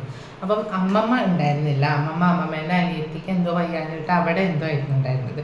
അപ്പം വീട്ടിൽ ഒരാളെ വെക്കാമെന്ന് പറഞ്ഞേട്ടെ, കുഞ്ഞുങ്ങൾ നോക്കാനും എല്ലാത്തിനും കൂടി ആയിട്ട്, മോനും സ്കൂളിലും പോകണം എല്ലാം കൂടിയാണല്ലോ. അപ്പോൾ ഒരാളെ വെക്കാമെന്ന് പറഞ്ഞിട്ട് ഒരു ചേച്ചി വന്ന് കഴിഞ്ഞപ്പോൾ ഡ്രസ്സിൻ്റെ അത്തണ്ടല്ലോ ആ റൂമിൽ. അങ്ങനെ ഒരു ചേച്ചി വന്ന സമയത്ത് ഇവരെ കുളിയൊക്കെ കഴിഞ്ഞിട്ട് ഇവരെ ഉറങ്ങിയിരുന്നു. രണ്ടുപേരും ഞാൻ ഉറക്കി കിടത്തിയതായിരുന്നു. അപ്പം ആ ചേച്ചി വന്ന് ഉറങ്ങില്ല, എത്ര സമയം ഉറങ്ങുമെന്ന് ചോദിച്ചു. ഞാൻ ചേച്ചി 2 മണിക്കൂർ ഉറങ്ങിക്കോളും, കുഴപ്പമൊന്നുമില്ല എന്നാണ്. ഇടയ്ക്ക് എഴുന്നേറ്റാലും പാല് കൊടുത്താൽ ഉറങ്ങിക്കോളും, പ്രശ്നമൊന്നുമില്ല ചേച്ചി എന്നാണ്. അപ്പോൾ ചേച്ചി വന്ന് വീടിന് മേലത്തിന് അടുത്തിനുള്ളൊരു ചേച്ചി. അപ്പോൾ ചേച്ചി പറഞ്ഞെങ്കിൽ ഇന്ന് എന്തുണ്ട് വിളിച്ചോ, ഞാൻ വരാം, ഞാൻ അവിടെ. അപ്പം ഞാൻ പറഞ്ഞാൽ ഞാൻ എന്തേലും ഉണ്ടേ വിളിക്കാമെന്നാണ്. അപ്പം ഞാൻ വിചാരിച്ച് ഞാൻ ഒറ്റയ്ക്ക് തന്നെ മാനേജ് ചെയ്ത് നോക്കാം. ഒരാളെ വെക്കുക എന്ന് പറഞ്ഞാൽ സത്യം പറഞ്ഞാൽ ഒരു 10,000-20,000 രൂപയെങ്കിലും കൊടുക്കണം, കുഞ്ഞുങ്ങളെ നോക്കാൻ പ്രത്യേകിച്ച്. അപ്പം ഇപ്പോൾ ഡെലിവറിക്ക് വേണ്ടി നല്ല പൈസ ആയിട്ടുണ്ട്. NICU സിസേറിയൻ എല്ലാം കൂടി ആയിട്ട് നല്ല പൈസ ആയിട്ടുണ്ട്. പിന്നെ അതിൻ്റെ കൂടെ ഇനി ഒരാളെയും കൂടെ വെക്കുക എന്ന് പറഞ്ഞാൽ ഏട്ടനെയും ബുദ്ധിമുട്ടിക്കുന്നതിന് ഒരു പരിധിയുണ്ട്. എൻ്റെ പാരൻസിനെ ആണെങ്കിലും ബുദ്ധിമുട്ടിക്കാൻ പറ്റില്ല. അവർ ഓൾറെഡി കുറേ കാര്യങ്ങൾ ചെയ്യുന്നുണ്ട്. ഏട്ടനാണെങ്കിലും നന്നായിട്ട് ചെയ്യുന്നുണ്ട്. അപ്പം വേണ്ട, ഞാൻ തന്നെ എനിക്ക് തന്നെ മാനേജ് ചെയ്യാൻ പറ്റുമെങ്കിൽ ഞാൻ തന്നെ നോക്കിയാൽ മതിയല്ലോ. അപ്പം നമ്മൾ അവരെ കാര്യങ്ങൾ നോക്കി എൻഗേജ്ഡ് ആയിരിക്കുമ്പോൾ നമുക്ക് വേറെ ഒന്നും ചിന്തിക്കാനുള്ള ടൈം ഉണ്ടാവില്ല. അപ്പം ഞാൻ എന്ത് ചെയ്തു, ഞാൻ തന്നെ നോക്കിക്കോളാം എന്ന് വിചാരിച്ചിട്ട് ഞാൻ വൈകിട്ടായപ്പോൾ ആ ചേച്ചിനെ വിളിച്ചാൽ, ചേച്ചി ഇവരെ കുഴപ്പമൊന്നുമില്ല, എനിക്ക് ഒറ്റയ്ക്ക് മാനേജ് ചെയ്യാൻ പറ്റുന്നുണ്ട്. അപ്പോൾ എന്തെങ്കിലും ബുദ്ധിമുട്ടുണ്ടെങ്കിൽ ഞാൻ ചേച്ചിനെ വിളിച്ചുകൊണ്ട്, ചേച്ചി വേറെ ജോലിക്കൊന്നും പോകത്താളാ, അപ്പോൾ ഞാൻ വിളിച്ചോണ്ട് ഇപ്പം എനിക്ക് കുഴപ്പമില്ല, ഞാൻ വിളിക്കേണ്ടതെന്ന് പറഞ്ഞു. ചേച്ചി പറഞ്ഞാൽ ആയിക്കോട്ടെ 4 എന്നും പറഞ്ഞു. അങ്ങനെ പിന്നെ ഞാൻ ഒറ്റയ്ക്ക് അവരെ കാര്യങ്ങൾ നോക്കാൻ തുടങ്ങി. കാശി അമ്മ വന്ന പിറ്റേ ദിവസം അമ്മ റൂമിൽ കിടക്കാൻ വന്നു. അതുവരെ ഞാനും അമ്മയും മക്കളും കൂടെയാണല്ലോ കിടക്കല്. അപ്പം അമ്മ പറഞ്ഞു ഞാൻ കിടക്ക കൂടെ എന്നാണ്. ഞാൻ പറഞ്ഞു വേണ്ട, ഞാൻ ഒറ്റയ്ക്ക് കിടന്നോളാം, എന്തെങ്കിലും ബുദ്ധിമുട്ടുണ്ടെങ്കിൽ. എന്നിപ്പോൾ അമ്മേനെ ബുദ്ധിമുട്ടിക്കുന്നത് ശരിയല്ലല്ലോ. എന്തെങ്കിലും ഒരു ബുദ്ധിമുട്ടുണ്ട് പറ്റൂല എന്നുണ്ടെങ്കിൽ ഞാൻ നിങ്ങളെ വിളിച്ചോളാം, നിങ്ങൾ തൊട്ടപ്പുറത്തെ റൂമിൽ തന്നെ ഉണ്ടല്ലോ, ഞാൻ വിളിച്ചോളാം. എന്തെങ്കിലും പ്രശ്നം ഉണ്ടാവുകയാണെങ്കിൽ ഞാൻ വിളിച്ചോളാം, കുഴപ്പമില്ല, ഇപ്പം ഞാൻ ഒറ്റയ്ക്ക് അവരെ കാര്യങ്ങൾ നോക്കിക്കോളാം എന്ന് പറഞ്ഞു. ഒന്ന് സൗണ്ട് കേൾക്കല്ലേ TV-ക്ക്. ഇതിപ്പോൾ കഴിയും കേട്ടോ, ഇപ്പം കഴിയും. അങ്ങനെ എന്താ പറയുക, ഞാൻ ഒറ്റയ്ക്ക് അവരെ കാര്യങ്ങൾ നോക്കിക്കോളാം എന്ന് പറഞ്ഞു. ഞാൻ ഒറ്റയ്ക്ക് അവരെയും കൊണ്ട് രാത്രി ഉറങ്ങുക. ഞാൻ കാശി ഇവർ രണ്ടുപേരും കൂടെ ഒറ്റയ്ക്ക് റൂമിലാണ് കിടന്നത്. അപ്പോൾ ഇവർ കുറേ പ്രാവശ്യം കരയും, പാലത്ത് കുടിക്കും. അപ്പം ഞാൻ എഴുന്നേറ്റിരുന്ന് പാൽ കൊടുക്കും. അപ്പോൾ ഇടയ്ക്ക് രണ്ടുപേരും കൂടെ കരയും. അപ്പം ഞാൻ ചോദിച്ചാൽ ഒരാളെ മടിയിൽ ഇങ്ങനെ കിടത്തിയിട്ട് ഇങ്ങനെ ആട്ടും, മറ്റേ ആളെ തോളത്തോടും. അങ്ങനെ രണ്ടുപേരും കൂടെ ഒന്നിച്ചിരുന്ന് ആട്ടി രണ്ടുപേരും. അപ്പോൾ 1-2 പ്രാവശ്യം ആയപ്പോൾ തന്നെ എനിക്കൊരു നമുക്കൊരു നാക്ക് കിട്ടില്ല, ഒരു എയിം കിട്ടും. എയിം ആയി കഴിയുമ്പോൾ പിന്നെ എനിക്ക് കുഴപ്പമില്ല. ഞാൻ അമ്മേനെ വിളിക്കുകയോ ചെയ്തിട്ടുണ്ട് ചില ദിവസം. അവർ ഭയങ്കര കരച്ചിലേക്ക് രണ്ടുപേരും കൂടെ. എന്നാലും വലിയ കുഴപ്പമില്ലാതെ എനിക്ക് എന്തോ ദൈവം സഹായിച്ചൊരു ശക്തി കിട്ടുന്നത് എന്താണെന്ന് അറിയില്ല. അവരുറങ്ങിക്കോളും, എൻ്റെ മക്കൾ ഉറങ്ങുകയും ചെയ്യുമായിരുന്നു. അത് കാരണം അവരുറങ്ങിക്കോളും, എനിക്കും വലിയ ബുദ്ധിമുട്ടില്ലാതെ പോകാൻ പറ്റി. പിന്നെ അത് കഴിഞ്ഞപ്പോൾ പിന്നെ പകലൊക്കെ ആയപ്പോൾ ഏട്ടൻ തൊട്ടിലാണ് വെച്ചത്. അപ്പോൾ കുഞ്ഞ് അത്യാവശ്യം തൊട്ടിൽ കിടന്നുറങ്ങിക്കോളും. മോൻ കിടക്കണമല്ല, അവനെന്തോ പേടി പോലെയായിരുന്നു, അവൻ കരയായിരുന്നു തൊട്ടിൽ കിടത്തുമ്പോഴേക്കും. അപ്പോൾ അവനെ ഞാൻ എന്ത് ചെയ്യും, റൂമിലും കിടത്തും. കുഞ്ഞു മാവന്മാരെ ഫാൻ ഓഫ് ചെയ്യല്ലേ. അങ്ങനെ ഞാൻ ബെഡിലും കിടത്തും, കുഞ്ഞിനെ ഞാൻ തൊട്ടിലും കിടത്തും. അങ്ങനെയൊക്കെ അവരെ ഉറക്കും. പിന്നെ അത് കഴിഞ്ഞപ്പോഴാണ് എൻ്റെ ഒരു ഫ്രണ്ട് എന്താ പറയുക, നമ്മുടെ ബർത്ത് ഫ്രെയിം അവളൊരു എന്താ പറയുക ഒരാളത് ചെയ്തിട്ടെടുത്തു. അപ്പോൾ എനിക്ക് കുഞ്ഞുങ്ങളത് ഇതുപോലെ ചെയ്യിക്കണം തോന്നി. അപ്പോൾ ഞാൻ എന്ത് ചെയ്തു, എങ്ങനെയാണിത് ചെയ്യാന്നുള്ള കാര്യങ്ങളൊക്കെ നോക്കിയിട്ട് ഞാൻ തന്നെ എഡിറ്റിംഗ് ഒക്കെ ചെയ്ത് നോക്കിയപ്പം അത്യാവശ്യം കൊള്ളാം എന്നുള്ളത് ഇതായി. അപ്പം ഞാൻ അനിയനോട് പറഞ്ഞ് ഒരു ഫ്രെയിം വാങ്ങിച്ചു കൊണ്ടുപോയി ഞാനൊന്ന് ചെയ്ത് നോക്കട്ടെ എന്നാണ്. അപ്പോൾ അവൻ എനിക്കൊരു ഫ്രെയിം വാങ്ങിച്ചുകൊണ്ട് തന്നു. ഫ്രെയിം വാങ്ങിച്ചുകൊണ്ട് തന്ന് സെറ്റ് ചെയ്ത് അവൻ ഫോട്ടോ ഒക്കെ എടുത്തപ്പോൾ നല്ല നല്ല ഭംഗിയായിട്ടുണ്ട്. അപ്പം ഞാൻ പറഞ്ഞത് കൊള്ളാമല്ലേ, സ്റ്റാറ്റസ് ഇടാം. എൻ്റെ ആദ്യം 2-3 ഫ്രണ്ട്സ്, ബെസ്റ്റ് ആയിട്ടുള്ള കുറച്ച് ഫ്രണ്ട്സിനെ അയച്ചിട്ട് അവർ തന്നെ എടാ നല്ല ഭംഗിയായിട്ടുണ്ട്, നല്ല രസമുണ്ട്, ഓർഡർ കിട്ടും, നീ ഒന്ന് സ്റ്റാറ്റസ് ഒക്കെ ഇട്ട് ഗ്രൂപ്പുകളിലൊക്കെ ഇട്ട് നോക്കുന്നതന്നെ. അങ്ങനെ ഞാൻ വെറുതെ ഇട്ട് നോക്കിയപ്പോൾ ഒരു 10-60 ഓർഡറോളം സത്യം പറയുകയാണെങ്കിൽ എനിക്ക് കിട്ടി. നിറയെ എനിക്ക് ഓർഡർ കിട്ടിയപ്പോൾ എനിക്ക് മനസ്സിലായത് ഇതൊരു ചിലൊരു സൈഡിൽ നിന്ന് ഒരു വരുമാനം ആവും. തുണിയില്ലാതെ വെച്ചാൽ പോയി തുണി ഇട്ടെ, സൈഡിൽ കൂടെ ഒരു വരുമാനം ആവും. അത് മാത്രമല്ല എന്താ പറയുക, എനിക്കൊരു എന്താണ് നമ്മൾ ഈ സമയത്ത് നമുക്ക് ഈ ഒരു ഡിപ്രഷൻ എന്നുള്ള കാര്യങ്ങളൊക്കെ വരാന്ന് വെച്ചാൽ നമുക്കൊന്നും ചെയ്യാനില്ല, നമ്മളെ ഓടി പോയി ജോലിക്ക് പോകാൻ പറ്റുന്നില്ല, കയ്യിൽ പൈസ ഇല്ല, ഒക്കെ ഹസ്ബൻഡിനെ ഡിപ്പെൻഡ് ചെയ്യണം, നമ്മൾ അങ്ങനെയൊക്കെ ചിന്തിക്കുമ്പോഴാണ് നമുക്ക് കൂടുതലായിട്ട് ഇതിൻ്റെ ഒരു പ്രശ്നം വരിക. അപ്പം ഇതെന്താണ് ഇങ്ങനെ സൈഡായിട്ടൊരു കാര്യം നടക്കുമ്പോൾ നമുക്ക് ക്യാഷ് അതിൽ നിന്ന് ഒരു വരുമാനം നമുക്ക് കിട്ടും. നമ്മളെ ചിലവ് കഴിച്ചൊരു 50 രൂപ കിട്ടിയാലും അത് നമുക്ക് ലാഭം. അപ്പം കയ്യിൽ എന്തെങ്കിലും ഒരു പൈസ ഉണ്ടാവും, പിന്നെ നമ്മളെ കാര്യങ്ങൾക്കുള്ള പൈസ നമുക്ക് അതൊന്നും എടുക്കാം, ഹസ്ബൻഡിനെ ഡിപ്പെൻഡ് ചെയ്യേണ്ട ആവശ്യമില്ല. അങ്ങനെ കുറേ കാര്യങ്ങൾ ഇതിൽ വരാൻ തുടങ്ങിയപ്പോൾ എനിക്ക് എൻഗേജ്ഡ് ആയിട്ട് ഇരിക്കുക. അപ്പം ഞാൻ എന്ത് ചെയ്ത് എൻ്റെ കുഞ്ഞുങ്ങൾ അവരെ കാര്യങ്ങളൊക്കെ അവർ ആ ഒരു രീതിക്ക് എങ്ങനെയാണ് ഞാനത് കൊണ്ടുവന്ന് രണ്ടുപേരെയും എപ്പോഴും ഞാൻ ഒന്നിച്ച് ഫീഡ് ചെയ്യും. ഒന്നിച്ച് ഫീഡ് എന്ന് വെച്ചാൽ രണ്ടുപേരെയും ഒന്നിച്ച് ചോറ് കൊടുത്ത് തുടങ്ങിയതിന് ശേഷം നിങ്ങൾ ഒന്നിച്ച് ഇരുത്തിയിട്ട് അവർക്ക് രണ്ടുപേർക്കും കൊടുക്കും. കുറുക്ക് കൊടുക്കുകയാണെങ്കിൽ ശരി, രണ്ടുപേർക്കും ഒന്നിച്ച് കൊടുക്കും. ഒരാൾക്ക് കൊടുത്തിട്ട് മറ്റേ ആൾക്ക് കൊടുക്കാതെ രണ്ടുപേർക്കും കൂടെ ഒന്നിച്ച് ഞാൻ കൊടുക്കും. അപ്പം നമ്മളെ ടൈമും അപ്പം ലാഭമാണ്, അവർ രണ്ടുപേരും കഴിച്ച് കഴിയുകയും ചെയ്യും. ഒരാൾക്ക് മുഴുവൻ കൊടുത്തു കഴിഞ്ഞ് ഒരാൾക്ക് കൊടുക്കാൻ തന്നെ ഒരുപാട് ടൈം എടുക്കും. അത് കഴിഞ്ഞിട്ട് മറ്റേ ആൾക്ക് കൊടുത്തു കഴിയുമ്പോഴേക്കും 2 മണിക്കൂർ ടൈമാണ് അങ്ങനെ പോകും. അപ്പോൾ അതിന് നിൽക്കാതെ രണ്ടുപേരും കൂടെ ഒന്നിച്ചിരുത്തിയിട്ട് നമ്മൾ ഒന്നിച്ച് ഒരാൾക്ക് ഒരു സ്പൂൺ എടുത്ത് 2 പാത്രത്തിൽ 2 പേരൊക്കെ എടുക്കും. ഒരു പാത്രത്തിൽ നിന്ന് ഒരാൾക്ക് കൊടുക്കും, മറ്റേ പാത്രത്തിൽ മറ്റാൾക്ക് കൊടുക്കും. അപ്പോൾ ഒരാൾ കഴിക്കുന്നില്ല, വാശി കാണിച്ചിരിക്കുകയാണെങ്കിൽ ചിലപ്പോൾ മറ്റേ ആൾ കഴിക്കും. അപ്പോൾ അയാൾക്ക് കൊടുത്ത് തീരും. അപ്പോൾ ചിലപ്പോൾ ഇയാൾ വാശി കാണിക്കുമ്പോഴേക്കും ചിലപ്പോൾ ഇയാൾ കഴിക്കും.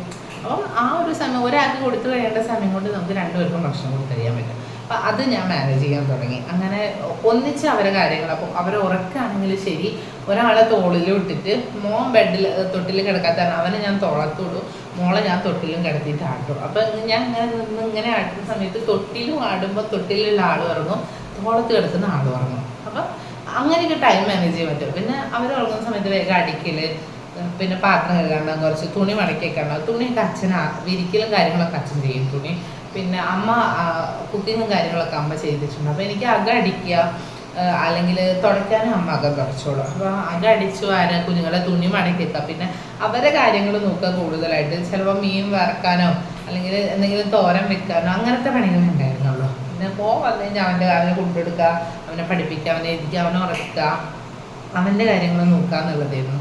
അപ്പം ഞാൻ പിന്നെ രാത്രി 3 മാസം കഴിഞ്ഞിട്ടും എനിക്ക് മോനെ ഒരു വൊമിറ്റിങ്ങിൻ്റെ ആ ഒരു പ്രശ്നമാണ്. കാരണം എനിക്ക് ഉറങ്ങാൻ എനിക്ക് പേടിയിരുന്നു. അപ്പോൾ സത്യം പറഞ്ഞാൽ എൻ്റെ ഉറക്കുകൾ ഇല്ലാതെയായി.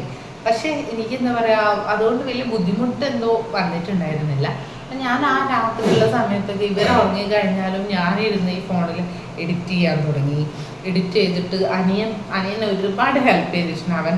അവൻ ചെന്നിട്ട് എനിക്ക് പ്രിൻ്റൊക്കെ എടുത്തുകൊണ്ട് തരും, ഫ്രെയിമുകളൊക്കെ വാങ്ങിച്ചുകൊണ്ട് തരും. അപ്പം ഞാനത് രാത്രി ഇവരുറങ്ങിക്കഴിഞ്ഞാൽ ഞാൻ വന്നിരുന്നിട്ട് അത് മുഴുവൻ കട്ട് ചെയ്ത് ഫ്രെയിമിൽ സെറ്റ് ചെയ്ത് ഫ്രെയിമാക്കി അത് കാണുമ്പം ഭംഗിയിൽ കാണുമ്പോൾ നമ്മൾ ചെയ്തൊരു വർക്ക് എന്ന് പറയുന്നത് കാണുമ്പോൾ നമുക്കൊരു ഭയങ്കരമായിട്ടൊരു സാറ്റിസ്ഫാക്ഷൻ വരും. അപ്പോൾ ആ ഒരു സാറ്റിസ്ഫാക്ഷൻ ഉണ്ടാകുമ്പോൾ നമ്മൾ കുറേ സ്ട്രെസ്സൊക്കെ നമുക്ക് അതിലങ്ങ് പോവും. അങ്ങനെ ആളുകൾക്കൊക്കെ കൊടുക്കാൻ തുടങ്ങി. ഒരു 100-300 ഫ്രെയിമിലധികം ഞാനിപ്പോൾ 300 കുറവാണ്, അതിൽ കൂടുതൽ ഞാനിപ്പോൾ ഫ്രെയിം വർക്കുകൾ ചെയ്തിട്ടുണ്ട്. അപ്പം എൻ്റെ അനിയനാണ് ഏറ്റവും സപ്പോർട്ടായിട്ട് തന്നിട്ടു. അവൻ്റെ അനിയൻ മാത്രമല്ല അമ്മയും അച്ഛനൊക്കെ കൊണ്ടു കൊടുക്കാനാണെങ്കിലും ഒക്കെ സപ്പോർട്ടായിട്ട് നിന്നിട്ടുണ്ട്. അപ്പം ആ ഒരു കാര്യം ഞാൻ എൻ്റെ ഇഷ്ടത്തിൽ അപ്പം എനിക്ക് മനസ്സിലായി, എനിക്ക് അതിനോടൊരു പാഷൻ ഉണ്ട്, അതിനോടൊരു ഇഷ്ടമുണ്ട്. അപ്പം അത് നമ്മുടെ പാഷൻ എന്താണോ, ചിലപ്പോൾ നമ്മുടെ റെസ്റ്റ് എടുക്കാൻ നമുക്ക് സമയം കിട്ടില്ല, പക്ഷെ ആ ഒരു പാഷൻ എന്താണോ അതിനനുസരിച്ച് നീങ്ങിയിട്ടുണ്ടെങ്കിൽ മേ ബി നമ്മൾ ഈ വലിയ ഡിപ്രഷൻ എന്നുള്ള ഒരു അവസ്ഥയിലേക്ക് പോകാൻ നമുക്ക് കുറേയൊക്കെ രക്ഷപ്പെട്ടു പോകാൻ പറ്റും. അപ്പം എല്ലാവരും അതൊന്ന് ട്രൈ ചെയ്ത് നോക്കുക. ഞാൻ അങ്ങനെ ചില പ്രത്യേകിച്ച് ഒന്ന് ആലോചിച്ചൊക്കെ 2 ഇരട്ട കുഞ്ഞുങ്ങളാണ്, രാത്രി ഉറക്കില്ല, 2 പേർക്ക് വൊമിറ്റിങ്ങും കാര്യങ്ങൾ. മൂത്ത ഒരു 6 വയസ്സുള്ള ആൾ ഇപ്പം 6 വയസ്സ് കിട്ടും. അപ്പോൾ ആ സമയത്ത് 5 വയസ്സുള്ള ഒരാളുണ്ട്, അയാൾ LKG ആണ്. അയാളെ പഠിപ്പിച്ചെടുത്ത് കൊണ്ടുപോകണം. ഈ 2 കുഞ്ഞുങ്ങളെയും വെച്ചിട്ട് അത് മുഴുവൻ ഞാൻ ചെയ്യുന്നുണ്ട്. അവന് എല്ലാ LKGയിലെ എല്ലാ ക്ലാസ് ടെസ്റ്റിനാണെങ്കിലും പരീക്ഷയ്ക്കാണെങ്കിലും ഒക്കെ അവന് ഫുൾ മാർക്ക് ഉണ്ട്. 1/2 മാർക്ക് പോലും എവിടെയും കുറഞ്ഞിട്ടില്ല. അതിൻ്റെ മാത്രം കഴിവില്ല, അവനെ പഠിപ്പിച്ച മിസ്സാണ് വെച്ചാൽ കിൻഡർ ഗാർഡൻ പോലൊരു ചെറിയൊരു കുറച്ച് അവരുടെ ക്ലാസ്സിൽ 15-18 കുട്ടികളെങ്ങാണ്ട് ഉണ്ടായിരുന്നു. അതുകൊണ്ട് തന്നെ ടീച്ചേഴ്സ് നന്നായിട്ട് ശ്രദ്ധിക്കുകയായിരുന്നു. അപ്പോൾ എനിക്കും വീട്ടിൽ നിന്നാണെങ്കിലും അവനെ ടച്ചപ്പ് ചെയ്ത് എടുക്കാൻ പറ്റി. പിന്നെ ഞാൻ ഓൾറെഡി നമ്മുടെ ABCD ഒക്കെ ഉള്ള ഇങ്ങനെ ചെയ്ത് എഴുതിക്കുന്ന ബുക്സൊക്കെ വാങ്ങിച്ചു വെച്ചിട്ട് അവനെ കൊണ്ട് ഞാൻ ഡെലിവറി പോകുന്നതിൻ്റെ മുന്നേ അവനെ കൊണ്ട് ഞാൻ ഡെയിലി കുറച്ച് ടൈം ഇരുന്ന് എഴുതിക്കായിരുന്നു. വെച്ചാൽ ഡെലിവറി കഴിഞ്ഞാൽ എന്താണ് അവസ്ഥ എന്ന് പറയാൻ പറ്റില്ല. അപ്പം അവൻ ഒരിക്കലും ഇവർ വരുന്നത് കാരണം അവൻ്റെ കാര്യങ്ങൾക്ക് ഒരു മുടക്കം വരരുത്, അവൻ്റെ പഠിത്തത്തിനെ ബാധിക്കരുത് നിർബന്ധമുള്ളതുകൊണ്ട് ഞാൻ ആ ബുക്സൊക്കെ വാങ്ങിച്ചിട്ട് അവനെ കൊണ്ട് എഴുതിക്കായിരുന്നു. അപ്പം അത് കാരണം എനിക്ക് എന്താ പറയുക വലിയ ബുദ്ധിമുട്ടില്ലാതെ അവൻ്റെ പഠിത്തം പോയി. അപ്പം അവൻ്റെ പഠിത്തങ്ങൾ, അവൻ്റെ കാര്യങ്ങൾ, ഈ 2 കുഞ്ഞുങ്ങളുടെ കംപ്ലീറ്റ് കാര്യങ്ങളും, രാത്രി ഉറക്കില്ല, ഹസ്ബൻഡ് കൂടെ അല്ല, ആൾ ഇവിടെ എറണാകുളത്തും ഞാൻ അവിടെ കോഴിക്കോടും, 2 ആഴ്ച കൂടുമ്പോഴാണ് ഏട്ടൻ വരിക. എല്ലാം കൊണ്ടും നല്ലൊരു മെൻ്റലി ഭയങ്കര ഡൗൺ ആവേണ്ടത് ഞാൻ എൻ്റെ മനസ്സിൻ്റെ ഒരു ബലം കൊണ്ട് ആണ്. ഞാനത് എൻ്റെ വീട്ടുകാർ സപ്പോർട്ടായി നിന്നിട്ടുണ്ട്, ഹസ്ബൻഡ് സപ്പോർട്ടായി നിന്നിട്ടുണ്ട്, ഞാനത് തരണം ചെയ്തിരിക്കിയത്. അപ്പം എല്ലാവരും എന്താ പറയുക നമ്മുടെ മനസ്സിനെ പറഞ്ഞ് പഠിപ്പിക്കുക, ഈ സ്റ്റേജ് കടന്നു പോകും. അപ്പം നമ്മൾ സ്വയം എന്താണ് മാർഗം അതൊന്ന് റിക്കവർ ആവാൻ. അപ്പം നമ്മൾ എന്താണ് ചെയ്യേണ്ടത് ആ ഒരു സ്റ്റേജിൽ നിന്ന് റിക്കവർ ആവാൻ വേണ്ടിയിട്ട് എന്നുള്ളത് കണ്ടുപിടിക്കുക. അപ്പം അതിന് വേണ്ടിയിട്ട് നന്നായിട്ട് നമ്മൾ ശ്രമിക്കുക. അപ്പോൾ കുഞ്ഞുങ്ങളെ ചോറൂണ് കാര്യങ്ങളൊക്കെ നന്നായിട്ട് നടത്തി 10ാം മാസമായപ്പം ഒരു ഏപ്രിൽ 11 ആ ഒരു ടൈമിലാണ് നമ്മൾ തിരിച്ചിങ്ങോട്ട് വരുന്നത്, എറണാകുളത്തേക്ക് വരുന്നത്. പിന്നെ മോൻ്റെ LKG കഴിഞ്ഞപ്പം LKG കഴിഞ്ഞ് 2 ദിവസം കഴിഞ്ഞപ്പോൾ തന്നെ എൻ്റെ കാലിൻ്റെ ലിഗമെൻറ്റ് ഫ്രാക്ചർ, ഞാൻ +2 പഠിക്കുമ്പോൾ ലിഗമെൻറ്റിന് ഒരു ചെറിയൊരു പൈപ്പ് പറ്റി, അത് നടന്ന് ലിഗമെൻറ്റ് മൊത്തം തേഞ്ഞു പോയി. അപ്പോൾ സർജറി ചെയ്തിട്ട് വേറെ ഇംപ്ലാന്റ് ചെയ്യണമെന്ന് പറഞ്ഞു. അങ്ങനെ അതൊക്കെ ചെയ്ത് കുറച്ച് ദിവസം അവിടെ വീട്ടിൽ റെസ്റ്റ് എടുത്തു. എന്നിട്ട് ഞങ്ങൾ ഇങ്ങോട്ട് പോന്നു. ഇവിടെ വന്നിട്ട് റെസ്റ്റും കാര്യങ്ങളൊന്നും ഉണ്ടായിരുന്നില്ല, കാരണം കുഞ്ഞുങ്ങളെ കാര്യങ്ങൾ നോക്കണം, ഇവൻ്റെ കാര്യങ്ങൾ നോക്കണം. അപ്പോൾ കൂടെ നല്ല മേളായിരുന്നു, എന്നാലും കുഴപ്പമില്ലാതെ നമ്മൾ എങ്ങനെയോ കഴിച്ച് കൂട്ടി. അപ്പം നമ്മൾ നന്നായിട്ട് എന്താ പറയുക ഒന്നിനെ പറ്റി ആലോചിച്ച് വിഷമിക്കാനുള്ളൊരു ഗ്യാപ്പ് കൊടുക്കരുത്. നന്നായിട്ട് നമ്മൾ എന്താ പറയുക എന്തിലെങ്കിലും എൻഗേജ്ഡ് ആവുക, നമുക്ക് ഇഷ്ടമുള്ള കാര്യത്തിൽ എൻഗേജ്ഡ് ആവുക. അത് ചെയ്താൽ തന്നെ നമുക്ക് എന്താ പറയുക ഒരു 3/4 ഭാഗത്തോളം ഈ ഒരു പോസ്റ്റ് പാർട്ടം ഡിപ്രഷൻ എന്നുള്ളതിൻ്റെ അകത്ത് നമുക്ക് ചാടി പുറത്ത് കിടക്കാൻ പറ്റും. ഞാൻ അങ്ങനെയാണ് കിടന്നത്. എനിക്ക് ഇഷ്ടപ്പെട്ട പാഷൻ എന്താണെന്ന് കണ്ടെത്തി, അതിൽ നന്നായിട്ട് അതിൽ മുഴുകി. മക്കളെ കാര്യങ്ങളിലും തിരക്കായി, അതിലും തിരക്കായപ്പോൾ എനിക്ക് എന്താ പറയുക ഒഴിവില്ലാത്തത് കാരണം എനിക്ക് ഒന്നിനെ പറ്റി ചിന്തിക്കാനോ വിഷമിച്ചിരിക്കാനോ അല്ലെങ്കിൽ എനിക്കൊന്നും പറ്റിയിട്ടുണ്ടായിരുന്നില്ല. ഈ ഡിപ്രഷൻ എങ്ങനെയാണെന്നുള്ളത് എനിക്കിനി വന്നിട്ട് അതെന്താണെന്ന് മനസ്സിലാവാഞ്ഞിട്ടോ അല്ലെങ്കിൽ അത് വരാഞ്ഞിട്ടോ എന്താണെന്ന് എനിക്കറിയില്ല. ഞാൻ മനസ്സിലാക്കിയോളം നമ്മൾ ബിസി ആയിട്ടിരിക്കുക. അപ്പം എല്ലാവരും അങ്ങനെ ബിസി ആയിട്ടിരിക്കാൻ ശ്രമിക്കൂ. നമ്മുടെ എന്താ പറയുക ഹെൽത്ത് ശ്രദ്ധിക്കൂ, നന്നായിട്ടിരിക്കൂ. അപ്പം അത്രേ പറയാനുള്ളൂ. അപ്പം നമ്മുടെ വീഡിയോസ് നിങ്ങൾക്ക് ഇഷ്ടപ്പെട്ടു എന്ന് വിശ്വസിക്കുന്നു. അത് കുറച്ച് നീണ്ട വീഡിയോ ആണ് കേട്ടോ. അപ്പം നമ്മളിത് ഒരു 2 വർഷമായല്ലോ, 2 വർഷത്തെ കാര്യങ്ങൾ പറഞ്ഞ് തീർക്കുമ്പോഴേക്ക് കുറച്ച് ടൈം എടുക്കുമല്ലോ. അതുകൊണ്ടാണ് വീഡിയോ ഭയങ്കര ലെങ്തി ആയത്. അപ്പം എല്ലാവർക്കും ഇഷ്ടപ്പെട്ടു എന്ന് വിശ്വസിക്കുന്നു. ഇഷ്ടപ്പെട്ടാൽ ലൈക്ക് ചെയ്യാനും കമൻറ്റ് ചെയ്യാനും ഒന്നും മറക്കരുത്. മറ്റുള്ളവർക്കൂടെ ഷെയർ ചെയ്ത് കൊടുക്കുക. മറ്റൊരു വീഡിയോ ആയിട്ട് ഉടനെ കാണാമെന്ന് ശുഭപ്രതീക്ഷയോടെ ശുഭാപ്തി വിശ്വാസത്തോടെ ഞാൻ നിർത്തുന്നു.